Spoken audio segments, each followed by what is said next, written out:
Et la revalorisation du coût des pensions a été annulée par l'Assemblée nationale. Bruno Le Maire nous dit qu'elles seront revues en janvier 2023 si l'inflation continue. On reçoit Manuela Devlieger, membre du Mouvement national des chômeurs et des précaires, et puis trésorière aussi, et puis Marc Ferracci, qui est député de la 6e circonscription des Français de l'étranger, pour en parler. Bonjour à tous les deux. Bonjour. Bonjour madame, bonjour monsieur. On va parler effectivement pour le coup sur ce débat de la question de l'assurance chômage, puisqu'on l'a appris avec le ministre Olivier Dussopt. Voilà, le gouvernement qui veut durcir les règles d'indemnisation lorsque l'économie va bien. Y êtes-vous favorable? C'est notre autre question du jour sur les réseaux sociaux. Pour l'instant, nos auditeurs qui votent nous disent non à 66%. Déjà, Marc Ferracci, député donc LREM de la majorité, groupe Renaissance, 6e circonscription des Français de l'étranger. Quand on dit durcir les règles d'indemnisation du chômage lorsque l'économie se porte bien, ça veut dire quoi concrètement? Comment pourrait-elle se décliner cette mesure? Alors, il y a plusieurs paramètres qu'on peut faire bouger. Si on s'inspire un petit peu de ce qui se fait à l'étranger, en particulier au Canada ou aux États-Unis, eh bien, ce sont des systèmes dans lesquels la durée d'indemnisation, par exemple, varie en fonction du taux de chômage que l'on constate dans une région ou un État déterminé.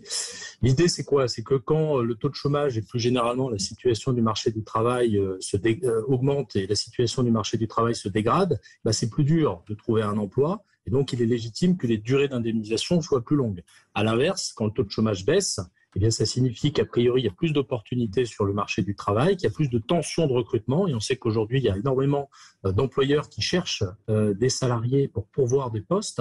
Et dans ce cas-là, il est logique de diminuer les durées de chômage. Éventuellement, c'est le cas au Canada, jouer aussi sur le montant de l'allocation. Mais à ce stade, je n'ai pas d'informations sur les paramètres qui pourraient varier. Oui, de toute façon, il faudra que ça soit voté, bien sûr, notamment par vous, les députés, bien sûr, si mesure il y a là-dessus, effectivement, pour faire évoluer cette question de l'indemnité chômage.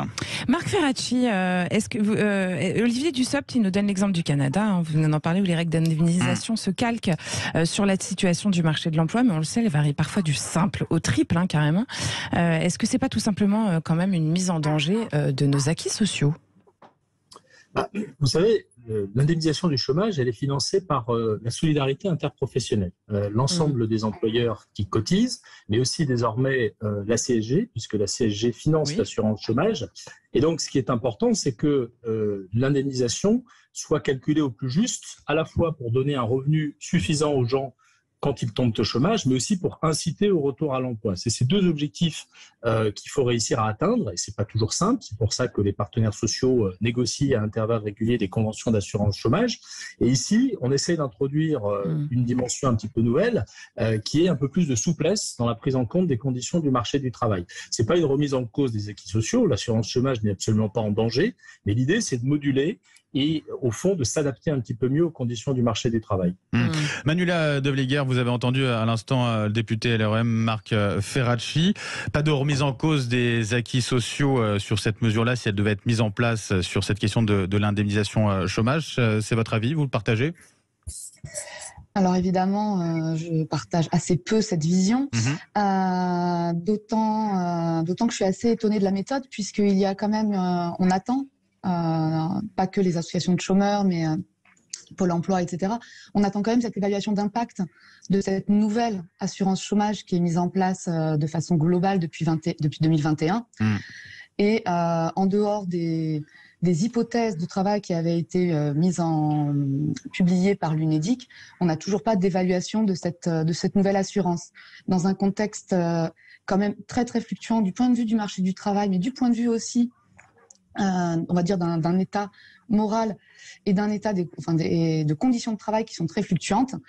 Moi, j'aime beaucoup quand on me parle des employeurs qui cherchent des postes, on peut aussi quand même s'interroger sur le contenu des postes, sur les conditions de travail des emplois qui ne sont pas pourvus aujourd'hui, et peut-être qu'il y a des choses sur lesquelles vraiment se pencher à cet endroit-là, plutôt que d'aller dire qu'un chômeur qui ne trouve pas de travail serait un feignant. C'est quand même sacrément sous-entendu dans non pas dans ce que vous dites vous, Monsieur Ferracci, Ce ne sont pas vos propos et je ne vous les donnerai pas, mais de ce qu'on a entendu du côté du gouvernement. Orientations. Tout à fait. Manuela Devlieger, vous dites que la réalité de l'emploi, elle n'est pas glorieuse. Quid, justement, vous venez d'en parler, de tous ces postes à pourvoir dans de multiples secteurs qui ne trouvent pas preneur. Alors, il n'y a pas que des postes, excusez-moi, en carton, excusez-moi l'expression. Un exemple concret, il y a les boulangers qui ont 3000 postes non pourvus actuellement en France. Comment ça se fait ? Alors, moi, je suis pas devin.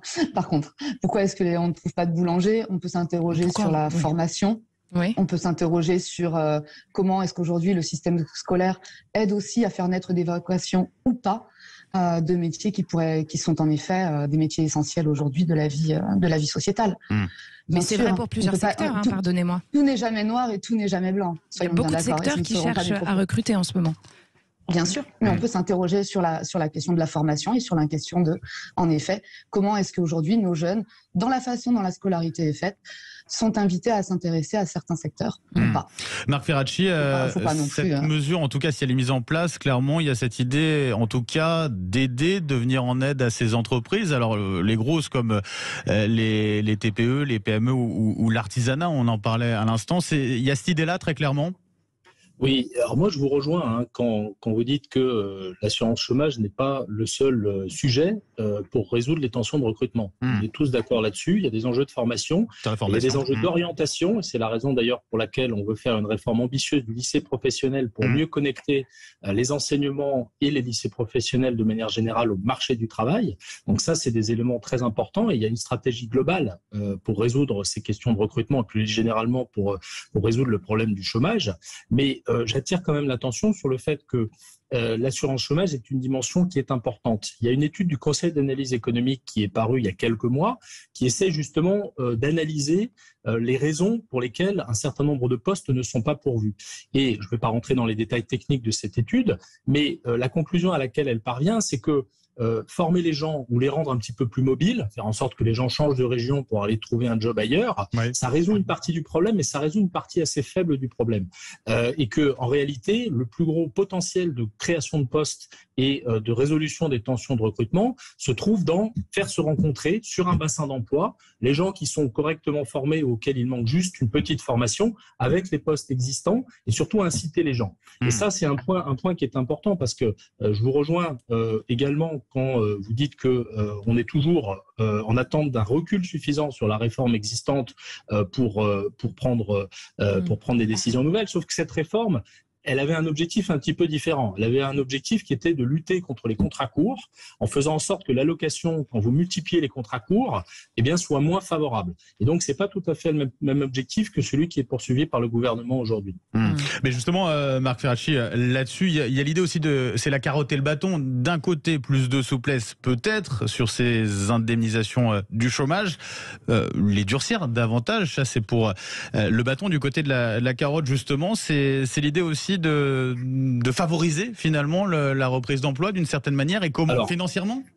On l'a toujours dit, et dans le cadre de la réforme de 2019, la réforme précédente, il y avait une dimension qui est un petit peu passée sous silence, mais qui était très, très importante, c'est la dimension accompagnement. Il faut renforcer à la fois les moyens sur la formation et sur l'accompagnement des demandeurs d'emploi, parce qu'on ne peut pas durcir les conditions d'indemnisation. Mais ça fait des années, excusez-moi, mais ça fait des années qu'on nous dit qu'il faut mettre les moyens sur la formation, sauf que qu'est-ce qu'on met derrière ? Enfin, finalement, ça reste quand même assez flou. Écoutez, sur la formation, sur la formation, j'attire votre attention sur le fait que le gouvernement précédent a engagé un plan d'investissement totalement inédit, on appelait ça le plan d'investissement dans les compétences, pour former 2 millions de demandeurs d'emploi et de jeunes sans diplôme, ce qui est un volume qui n'avait aucune comparaison dans notre histoire récente, et on a mis 15 milliards d'euros sur la table pour ça. Donc les moyens sont là. Maintenant, il faut qu'on avance sur deux jambes. Je ne posais pas la question des moyens. Effectivement, les moyens sont là, on entend, mais après, c'est comment, à quoi on alloue ces moyens très concrètement ?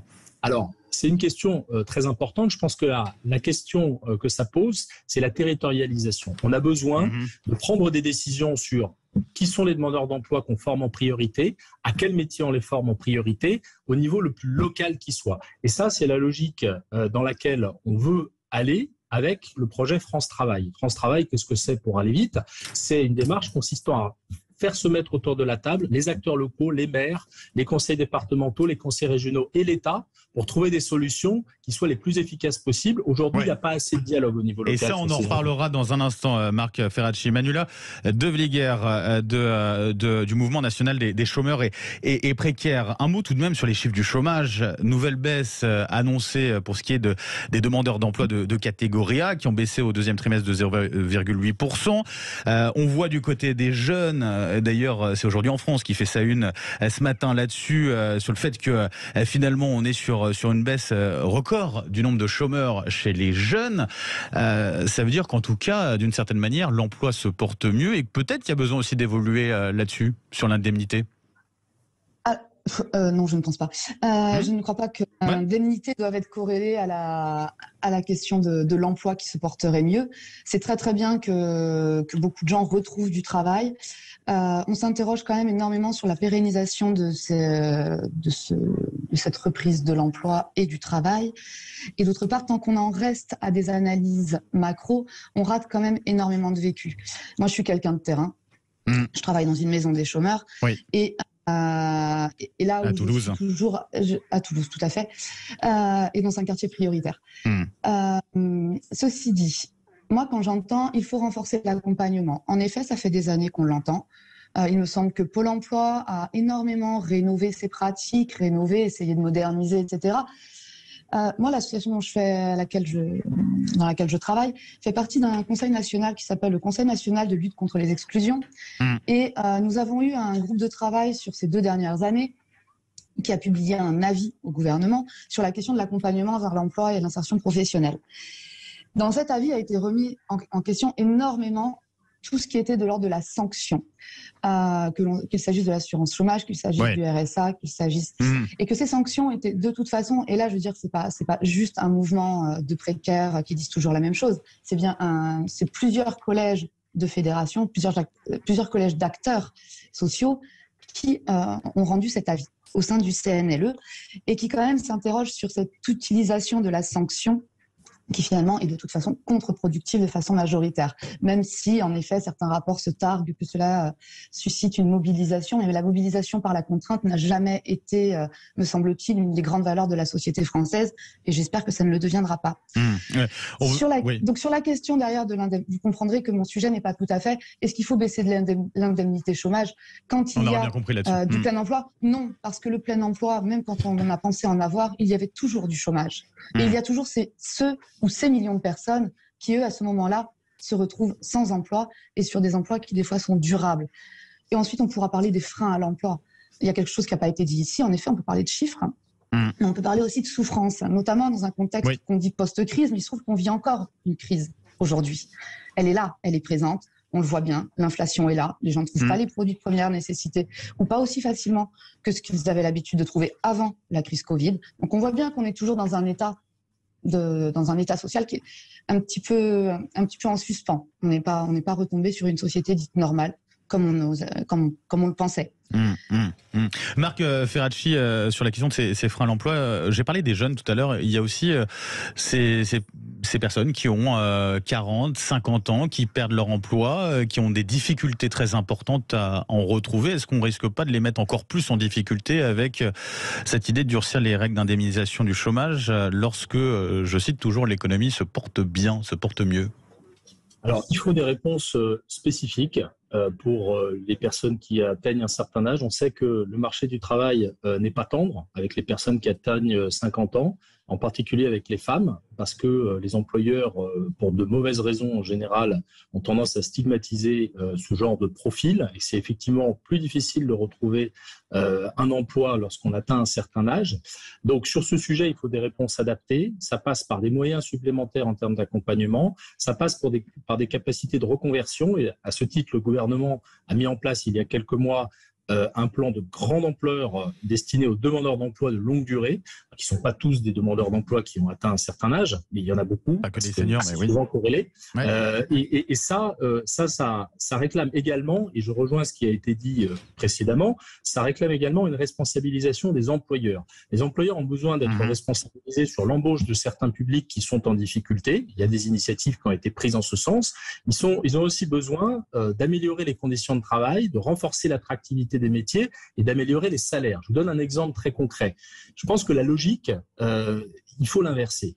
C'est en allant vers plus d'emplois et moins de chômage qu'on va donner un pouvoir de négociation aux salariés qui leur permettra d'avoir des conditions de travail et des conditions de salaire meilleures. Et un exemple, l'hôtellerie-restauration, il y a quelques mois, a revalorisé les salaires de manière massive, plus 16%, ce qui est considérable, et même plus 30% pour certaines qualifications. Pourquoi ? Parce qu'il y avait des tensions de recrutement, parce que l'emploi était très dynamique et le chômage avait tendance à baisser dans ce secteur-là. Et je pense que c'est ça la bonne stratégie. Je vous rejoins. Parce qu'il n'y avait pas le choix. Parce qu'il n'y avait pas le choix. Parce qu'il n'y avait pas le choix. Mais vous savez, en général, les employeurs, ils ont leurs objectifs. Leurs objectifs, c'est quand même de faire des profits, c'est quand même de vivre. Et donc, spontanément, ils vont pas forcément améliorer les conditions de travail s'il n'y a pas un minimum de contraintes.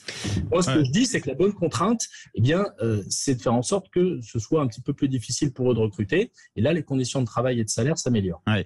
Marc Ferracci, vice-président du groupe Renaissance, majorité présidentielle à l'Assemblée nationale, vous restez avec nous. Manuela Devléguer, également du mouvement national des chômeurs et précaires. On continue, bien sûr, de réagir à cette question qu'on vous pose sur nos réseaux sociaux, Judith. Oui, le gouvernement veut durcir les règles. Si l'économie se porte bien, est-ce que vous y êtes favorable ? Et pour l'instant, c'est toujours non à 80%. Appelez-nous au 0826 300 300 pour réagir. On vous attend avec la suite de ce débat. À tout de suite.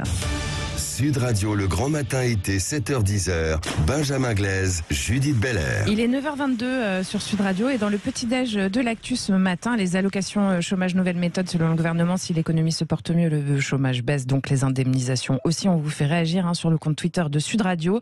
Le gouvernement veut donc durcir les règles si l'économie se porte bien. Est-ce que vous y êtes favorable ? On en parle avec Manuela Devléguer, trésorière et membre du mouvement national des chômeurs et des précaires, et Marc Ferracci, député de la 6e circonscription des Français de l'étranger et vice-président du groupe Renaissance. Et puis avec bien sûr nos auditeurs, vous nous appelez 0826 300 300. On est en ligne avec Cédric. Bonjour Cédric. Ah, Lionel, on commence par Lionel. Tenez. Oui, Lionel, bonjour. Il nous appelle de grâce, Lionel. Bonjour Lionel. Et puis on aura Cédric tout à l'heure. Juste après, ouais. Bienvenue Lionel sur Sud Radio. Vous, je crois savoir que vous êtes plutôt en faveur du durcissement de ces règles d'indemnisation si l'économie se porte bien, c'est ça ? Alors oui et non. Pourquoi ? Parce qu'en fait, moi, j'ai profité du système assurantiel, de l'assurance chômage. J'ai créé ma société il y a 4 ans. Donc j'ai profité en fait de la création jeune entrepreneur. Ça m'a permis de lancer ma boîte de manière complètement divine, c'est-à-dire que concrètement vous êtes couvert. On vous indemnise, vous justifiez en fait tous les mois que vous avez bossé mais que vous n'avez pas généré d'argent, donc on vous indemnise. Et ça vous permet vraiment de créer tout en vous maintenant une sécurité. Et c'est en ça en fait que les gens comprennent, il faut bien qu'ils comprennent que l'assurance chômage c'est une assurance, qu'on va pas vous laisser vous enfoncer, qu'on va vous maintenir la tête hors de l'eau, qu'on va pas vous faire perdre votre baraque. Et c'est exactement ça. Et c'est en aucun cas une assurance à rien foutre. Parce que concrètement, en ce moment, vous savez, moi quand j'étais jeune, j'ai une 40aine d'années, quand j'étais jeune et que j'ai bossé pendant toute ma scolarité en restauration, on devait se battre pour avoir les places dans les restaurants, pour aller être serveur, pour aller être plongeur ou peu importe. On devait faire la queue parce qu'il y avait du monde de partout. Là, concrètement, les restaurants, moi je suis sur la Côte d'Azur, les restaurants, devant tous les restos, il y a une petite affiche cherche personnel, cherche personnel, cherche personnel. Du personnel saisonnier. Plus personne ne veut rien foutre. Pourquoi ? Parce que concrètement, évidemment, le travail, personne n'a jamais dit que c'était facile. C'est dur. On a affaire à des gens qui sont pas toujours agréables. On se fait envoyer chier. Les patrons dans la région sont pas toujours non plus agréables. Mais parallèlement, vous bossez, vous générez de l'argent. Alors oui, c'est pas énorme, mais concrètement, vous gagnez votre vie et surtout vous acquérez de l'expérience. Et concrètement, en ce moment, vous savez, moi là cette année, j'ai payé un peu plus de 150 000 euros d'impôts. Mais très honnêtement, je m'en contrefous. Pourquoi ? Parce que je sais où est-ce que ça va. Ça va dans un système justement qui peut aider des gens qui perdent leur job à sortir la tête de l'eau et à les aider. Par contre, je supporte plus que en fait cet argent-là serve aussi à payer des gens qui ont juste envie de rien foutre, qui ont juste envie de profiter du système. La dernière fois, le dernier en date qui m'a appelé, il m'a demandé si je recrutais. Lionel, Non, mais attends. J'attends, Lionel. Et comme je dis non, oui, potentiellement, je dis mais c'est bon vers quoi ? Il me fait non mais faut pas trop, il faut pas trop vous emmerder, c'est juste pour recharger mes droits. J'en ai pour 6 mois. Voilà, j'en ai pour 6 mois et après je vous laisse. Je dis, non mais attendez, c'est juste une blague. Et en fait, c'est le genre de truc moi qui me rend complètement dingue. Parce que concrètement, que mes impôts servent à ça, en fait, ça me rend complètement fou. Donc oui, un durcissement, mais surtout un accompagnement des gens. On vous a compris là-dessus. Comprendre que le boulot ça paye, voilà. Parce que vous payez beaucoup d'impôts, vous. Merci beaucoup Lionel, en tout cas, pour votre appel sur Sud Radio. Merci à vous et bonne journée. On l'entendait à Manuela Devléguer du Mouvement national des chômeurs et précaires. Alors coup de gueule de Lionel qui a beaucoup de choses à dire et qui parle notamment des abus. C'est vrai pour le coup, pour certains, on le voit dans la restauration ou dans les saisonniers, voilà, on recharge les droits et puis après on attend. C'est une réalité auquel vous êtes confronté aussi. Est-ce que comment vous réagissez à ça et est-ce qu'il ne faut pas non plus faire attention à ne pas généraliser en tout cas là-dessus? Il faut surtout faire attention à ne pas généraliser parce qu'évidemment, des situations d'abus, il y en a de tous les côtés. Après,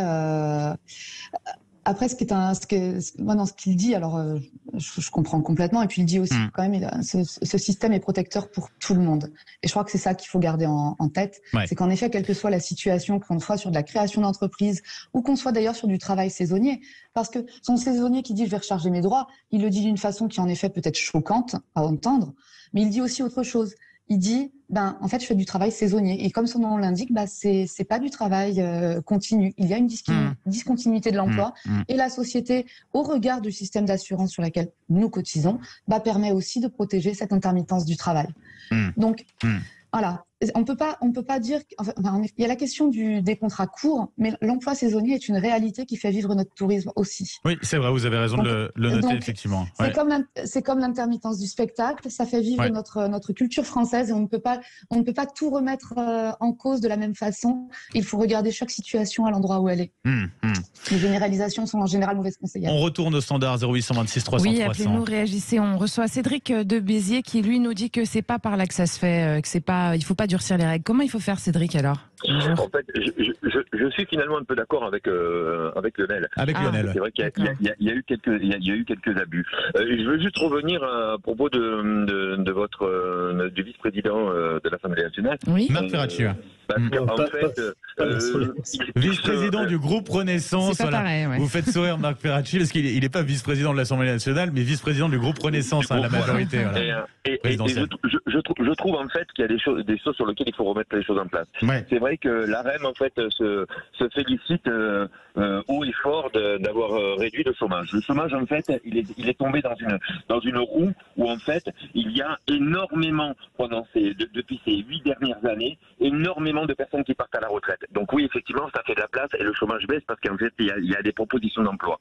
Les 2 millions de chômeurs qui ont pu avoir été aidés pour faire une formation, pour avoir été aidés pour une éventuelle formation, va falloir qu'on nous explique où est passé les 15 milliards parce qu'en fait, on n'en a pas vu la couleur, si bien qu'en fait, moi j'ai demandé pour passer un CACES et pour passer une spécialité dans la radioactivité et l'assurance chômage m'a dit excusez-nous monsieur, Pôle emploi m'a dit excusez-nous monsieur, on a pris de budget.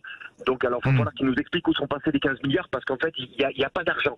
Donc alors ce sont des lobbies qui se sont servis et en fait on fait d'autres choses à côté, ou alors il y a eu quelque chose qui s'est passé et en fait on nous manque quelque part. Et, pour revenir à la profession, on dit qu'il y a de la recherche d'emploi et il n'y a personne qui veut aller travailler. Mais quand vous voyez ce que je fais moi, j'étais dans le frigo il y a encore quelques mois en arrière, je suis routier, j'étais dans le frigo. On nous oblige à faire des infractions, on nous oblige à tirer sur la corde, on nous oblige à faire des choses qui sont illégales. Sur les horaires notamment. Les exploitants, si jamais il y a un pépin et il y a un accident, eux, ils mangent avec leur famille le soir et nous on va en prison si on tue quelqu'un sur la route parce qu'en fait on a dépassé notre temps de service ou si on a dépassé notre temps de route. C'est vrai que c'est pas souvent, mais normalement le patron de l'entreprise aussi pour le coup. Non, mais l'entreprise arrive toujours à se débrouiller parce qu'ils ont des gros avocats et machin et compagnie et tout ça. Avant-hier, je discutais avec un chauffeur qui me dit t'es payé comment? T'es payé à la carte ou t'es payé au forfait? Ça n'existe pas d'être payé au forfait. Mais il y a des sociétés qui le font. Pourquoi? Dans la restauration, c'est pareil. J'ai été dans la restauration quand j'étais plus jeune. J'ai fait des saisons également. Mais la plupart des personnes qui créent des restaurants dans la Côte d'Azur ou n'importe où, en fait, ils n'ont aucun diplôme. Du jour au lendemain, ils ferment, ils ne payent pas les employés. Moi, je me suis retrouvé 3 mois en 2007 ou 2008, 3 mois qui me devaient un salaire. Ouais. Oui, Marc Ferracci. Merci Cédric. Ouais. Qu'est-ce que vous avez à répondre à notre auditeur Cédric? Votre réaction, s'il vous plaît. Notamment faut rapidement peut-être sur la baisse du chômage en trompe-l'œil, c'est ce qu'il disait au début. Oui, alors là, je vais quand même ne pas être d'accord du tout avec monsieur. La baisse du chômage ne s'explique pas par la baisse de la population active, le fait que beaucoup de gens partent à la retraite. Et il y a une indication très nette pour s'en convaincre, c'est qu'il y a eu 1 300 000 emplois qui ont été créés sur tout le quinquennat précédent. Et ça, c'est pas en lien avec quoi que ce soit en matière de population active. C'est la dynamique de l'économie. Ce sont, je le pense, les réformes. Il faut quand même le signaler. Oui. Bien sûr, il y a des éléments de tendance. Et sur la création d'emplois, là, on ne parle pas de la baisse du chômage, on parle de la création d'emplois. La création d'emplois a été très dynamique. Ça, c'est le premier point. Ensuite, je veux réagir sur cette question et sur ce qui a été soulevé précédemment également, la question au fond du travail saisonnier. L'enjeu de la réforme qui a été menée en 2019, c'était pas de dissuader le travail saisonnier, c'était de faire en sorte que entre les contrats, c'est-à-dire l'été pour quelqu'un qui est saisonnier l'hiver ou l'inverse, eh bien les gens aient une incitation à travailler. Moi, j'ai autour de moi, c'est aussi du vécu, quelqu'un qui est professeur à l'ESF l'hiver et qui travaille en tant que routier sur les chantiers de travaux publics l'été. Et il prend ses 5 semaines de vacances par an, mais il n'est pas inscrit au chômage pendant 5 mois. Donc ça, c'est des éléments très importants. Il y a des jobs et on peut les trouver dans les intercontrats. Et véritablement, je pense que c'est aussi ce à quoi il faut qu'on soit tous sensibles, parce que les tensions de recrutement, c'est pas simplement des problèmes pour les employeurs, c'est des problèmes pour les Français eux-mêmes. Quand vous avez des tensions de recrutement dans le médico-social ou dans l'assistance sociale, c'est des places en crèche qui manquent pour les parents pour inscrire leur enfant. Quand vous avez des tensions dans le BTP, c'est des chantiers qui n'avancent pas et c'est des maisons qui ne sont pas refaites ou pas rénovées. Donc ça, c'est quand même important de l'avoir en tête. En tout cas, merci beaucoup d'avoir été avec nous ce matin sur Sud Radio pour ce débat. Marc Ferracci, on le rappelle, un député LREM, 6e circonscription des Français de l'étranger, vice-président donc du groupe Renaissance. Voilà pour notre auditeur tout à l'heure. Et puis merci aussi beaucoup à Manuela Devlieger d'avoir été avec nous ce matin sur Sud Radio, trésorière, membre du bureau du Mouvement national des chômeurs et précaires. Très bonne journée à tous les deux. Et vous votez, chers auditeurs, sur Twitter, la conclusion de ce vote. Alors on vous rappelle la question, suite à le gouvernement, il veut durcir les règles, si l'économie se porte bien, les règles de l'allocation chômage évidemment. Est-ce que vous y êtes favorable? Eh bien, pour l'instant, la réponse, elle est assez claire. C'est non, vous n'êtes pas favorable à cette mesure. En tout cas, pas mal de messages, pas mal de votes. Un grand merci d'avoir participé à ce débat avec nous, que ce soit sur les réseaux sociaux Sud Radio ou par téléphone 0826 300 300. Merci.